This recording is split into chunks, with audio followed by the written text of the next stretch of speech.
Brooksaw Antiques here. Today we have this 1954 Smith Corona Clipper vintage portable typewriter. I'm going to show you how to use the functions and make sure they all work. In this series of this model here, this is the basically the bare minimum, but it's still a really nice typewriter.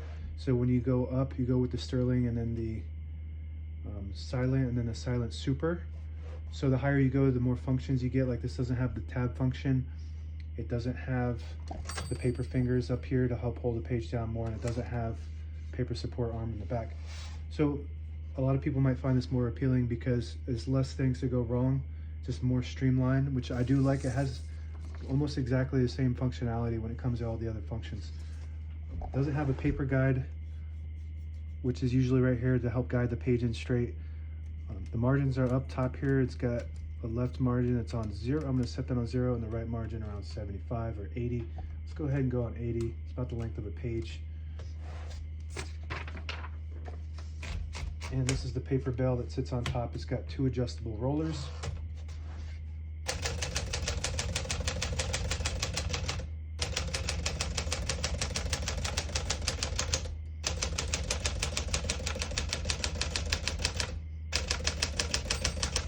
Once you hear the bell, you're at the end of the margin. Hit the line space, get you back to the beginning. It skips 1, 2, or 3. Right now we have it on single, but if you want double, you just flip that switch back. It skips 2, 1 more, it skips 3. That works good. We're going to keep that on single for now and finish typing.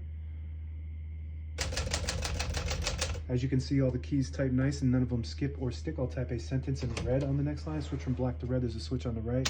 Flip it all the way down. It prints the bottom portion of the ribbon. When you have it in the middle, it doesn't print any ink at all.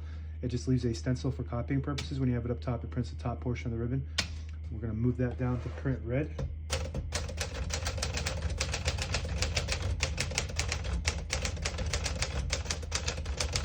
Beautiful. Really nice type of machine. I really do like the clippers. They sound different. They sound like a clipper. Even the older models, I don't know if this is the newest version of the clipper, but there's older versions and they all sound really cool. They name them Clipper for a reason. That's what they sound like.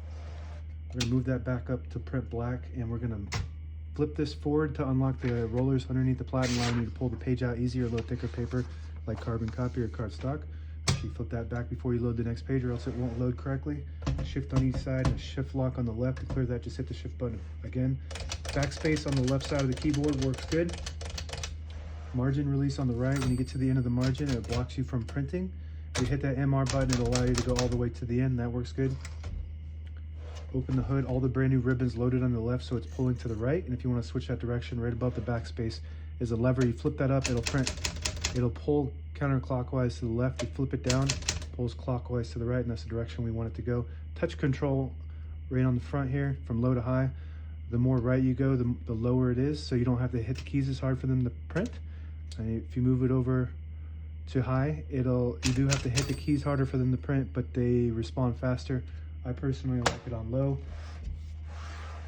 On the right side of the carriage is the carriage lock, or the escapement throwout, that protects the escapement when it's in the case so it doesn't break it. The escapement is the mechanism that allows the carriage to advance 1 space when you type, and to release that lock, you just move the carriage to the right a little bit.